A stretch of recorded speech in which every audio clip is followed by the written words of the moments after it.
Labas, šiandien trumpai apžvelgsim, pasižymėjau, ką noriu Jums pasakyti, į tai, kad daugelis dar galvoja apie tai, kad aš negaliu pradėti tinklinio marketingo verslo, nes neturiu jokios patirties. Ir daugelis žmonių tai stabdo, nes jie pasižiūri, ką daro kiti.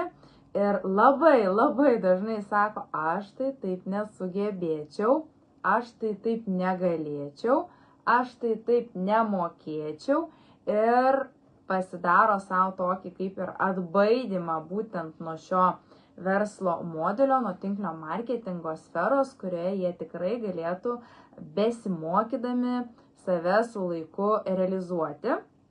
Čia svarbiausia tiesiog yra, jeigu visi ateina be patirties, nes jeigu žiūrėsime į tinklinio marketingo sferą kaip į specialybę, tai žinoma, jai reikia pasiruošti, jai reikia mokytis.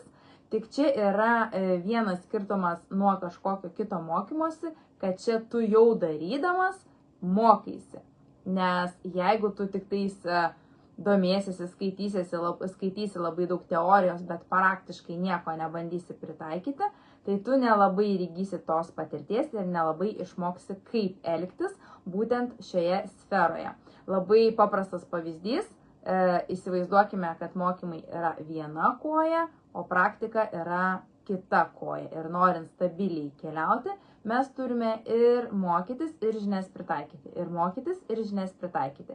Tai lygiai yra ir taip pat, jeigu tu galvoji pradėti veiklą tinklinio marketingo sferoje, tai tu turi žengti pirmuosius žingsnius ir lygiai grečiai daug mokytis. Taigi aiškus planas ir noras mokytis kiekvieną naujoką priveda prie rezultatų. Ir pirmiausia, nuo ko reikėtų pradėti, tai žinoma nuo tinkamos tinklinio marketingo kompanijos pasirinkimo.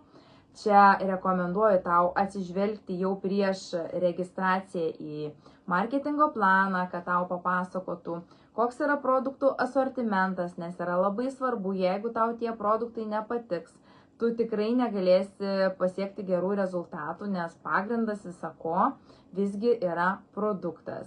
Taigi produkto asortimentai, produktų kokybė ir ar tie produktai yra saugus naudoti, ar tie produktai turi visus sertifikatus.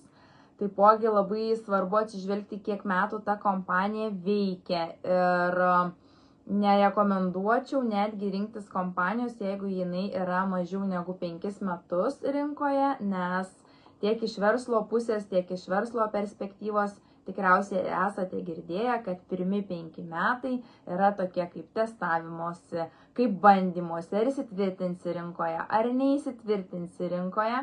Tad į tai labai rekomenduoju atsižvelgti.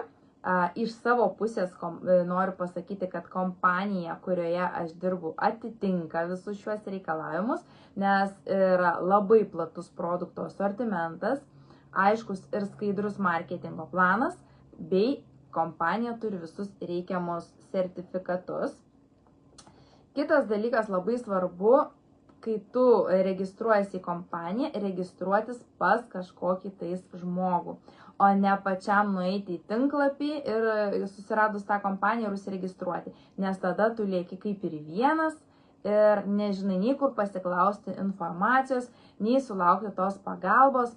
Tad labai rekomenduoju registruotis pas žmogų, kuris tau patiktų, kuris tau imponuotų, kuris tau kažkoks būtų kaip pavyzdys, su kuriuo rastum bendrą kalbą, tai tikrai bus daug paprasčiau.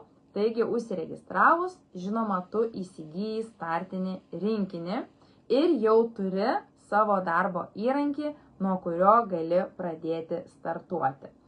Taip, jeigu kalbant apie kompaniją, kurioje aš dirbu, tai mūsų pagrindinė darbo priemonė yra būtent startinis rinkinys kvepalų mėginėlių papkė, kurioje yra visi kvepalų mėginukai, moteriški, vyriški, vaikiški. Tai turim ir vaikiškų, uniseksų ir tu jau turi darbo priemonę, su kuria gali iš karto darbuotis.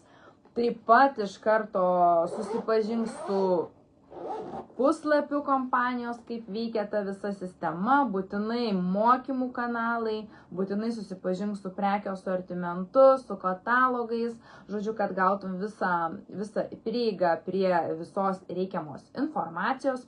Čiogan kompanija mes turime ir mokymų kanalus, paruoštas bazės nuotraukų, reelsų, kiekvienas naujokas pradžiai gauna 8 ar 7 berods, bijau pameluoti, pamokas įrašytas, kaip pradėti, ką daryti, visą svarbiausią informaciją vienoje vietoje. Sekantis dalykas, norint sėkmingai startuoti, tai tu turi išbandyti produktus. Ir žinau, kad kai kurie būna prieš startinį rinkinį, bet kai jau tu turi startinį rinkinį, tu jau gali išbandyti, tarkim, mūsų kompanijos patį galbūt vieną einamiausių produktų kvepalus ir pats įsitikinti, kaip jie laikosi, kokia jų kokybė, koks yra pasirinkimas. Taip pat, nes daug lengviau parduosi produktą, kai pavyzdžiui, tu jį ne tik tais iš katalogo iškirpsi ir sakysi, va, jo aprašymas toks ir toks, bet kai remsisi savo asmeninę nuomonę, o ne tais sausais aprašymais, kai tu tą produktą pats būsi išbandęs. Ketvirtas dalykas tai yra pradėk mokytis ir dirbti socialinėje erdvėje.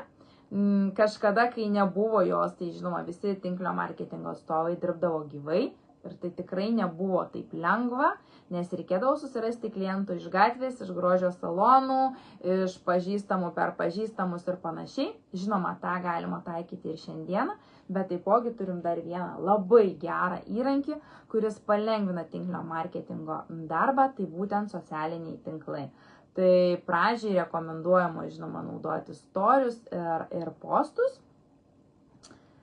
Nenorėk iš pradžių padaryti tobulų storių, tobulų postų, nes, kaip jau minėjau pradžioje, tu mokysiesi per praktiką ir nebijok pataisimų, nebijok, jeigu tavo sponsorius pasakys, kad geriau galbūt tai padaryk, ar geriau galbūt tai padaryk, nes tu taisydamas, tobulindamas, tikrai pasieksi geresnius rezultatus, jeigu į tai net neatsižvelgsi.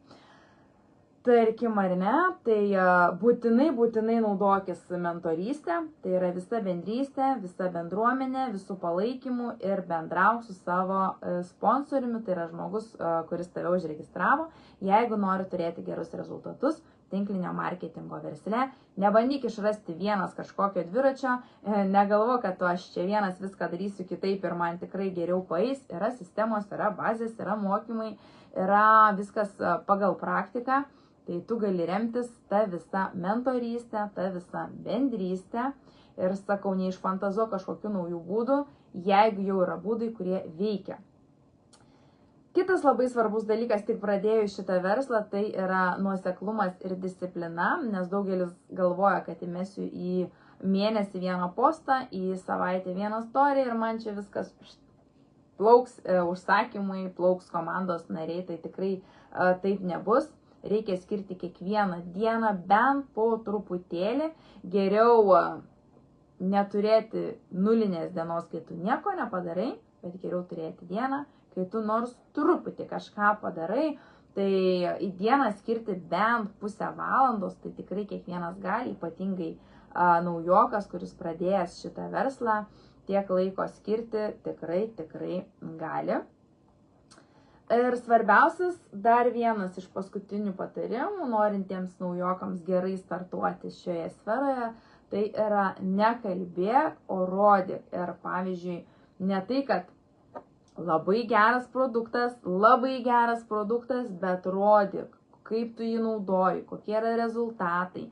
Labai svarbu rodyti, kad ir tu pats tuos produktus naudoji, ne tik tais rekomenduoji ir parduodi be asmenės patirties.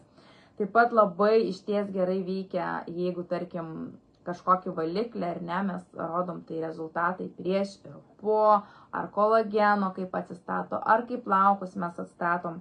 Tai yra naudoti prieš ir po reakcijas. Tai žodžiu, tokie patarimai, norint startuoti tinklinio marketingo versle, neturint jokios praktikos. Ir dar kartą pabrėšiu, kad pirmas žingsnis svarbiausia pradėti, pradėjus daryti veiksmus, nebijoti klysti, nebijoti nusikalbėti, nebijoti netokią nuotrauką įdėti, nebijoti netokį story kelti, nes visa tai, ką mes darom, ateina per praktiką ir per nuoseklų darymą.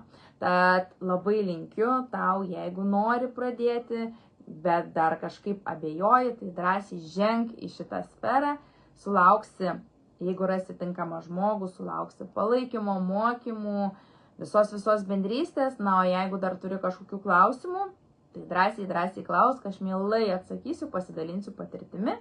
Jeigu kažko pati nežinosiu, išsiaiškinsiu ir tau pateiksiu, papasakosiu. Tad šiandien tiek, gražios dienos.